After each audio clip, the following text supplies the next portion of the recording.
God bless everyone. I am April Angie Paden, the group leader of Group 2. Let me first introduce to you my group mates. Leniel Kate Husol, Sofia de Malapis, Ulysses Arellano, Johamen Romante, and John Miller Hitchenova.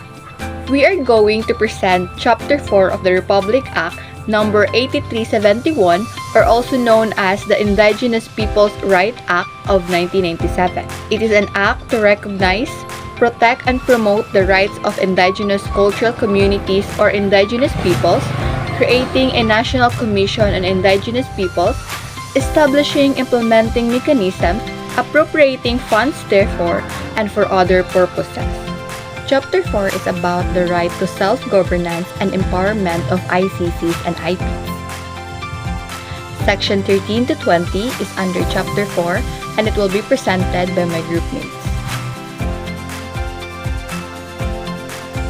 Section 13, Self-Governance. The state recognizes the inherent right of ICCs or IPs to self-governance and self-determination and respect the integrity of their values, practices, and institutions.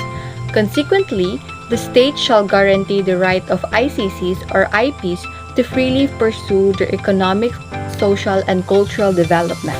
This section allows the ICCs or IPs to govern or control their area for any governments, whether it is economic, social, or cultural development, and it will be recognized by the state as their right. In Section 15, it recognizes the right of indigenous peoples to use their own traditional justice systems, conflict resolution methods, and peace-building processes within Selang communities.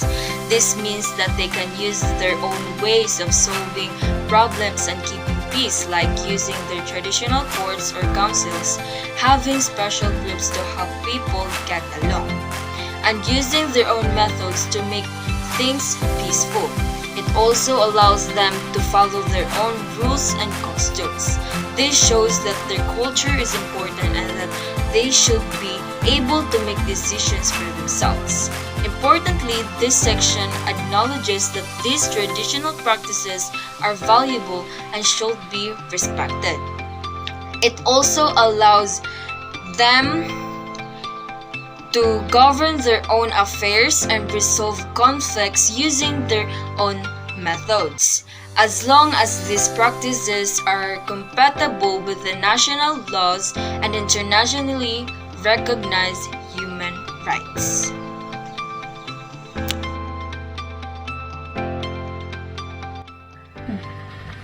God bless Ma. My name is Sophia Sigimalapis and I will be the one who will report about Section 16 and Section 17 of Right to Self-Governance and Empowerment. Section 16, right to participate in decision making. It means ICCS or IPS can have right to participate in decision making so that they can give their perspective about that decision, because after all, they also will be affected to that decision. They have also right to get a representative for their organizations about what they want to say about that decision, if they are agree or disagree, so that indigenous political structure will be developed. Section 17, right to determine and decide, prioritize for development. It means ICCS, IBS have right to decide what they want to say, to prioritize, develop their life, beliefs, institutional or spiritual well-being, and anything that they own, their well-being have right to decide what they want to do. But making decision, you have to prioritize first what will be affect your decision.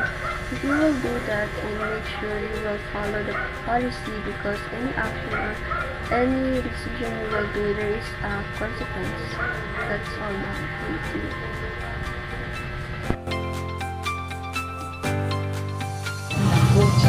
God bless everyone. My name is Joamin Romante, and for today's video I will be discussing the Section 18 Empowering Indigenous Communities through Tribal Barangays.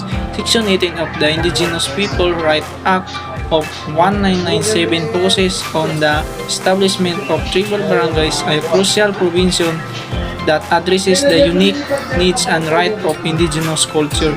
Communities, indigenous people, ICC, IPs in the Philippines. The section recognized that ICC IPs often reside in concentrated areas or communities where they form the majority population. However, these communities are frequently located within larger administrative units like municipalities, province, or cities where they are minority. This creates a disparity in representation and control over local affairs.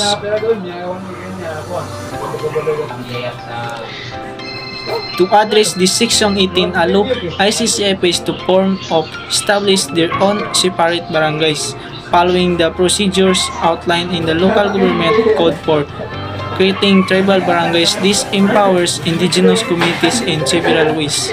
Self-governance. By establishing their own barangay, indigenous communities gain greater autonomy and control over their local affairs, aligned with the principles of self-determination.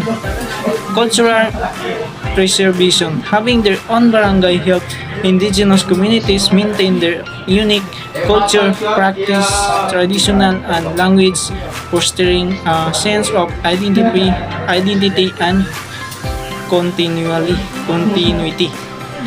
Representation. It allows indigenous communities to have a stronger voice in local decision-making processes, as they can elect their own barangay official who understand their specific needs and concerns.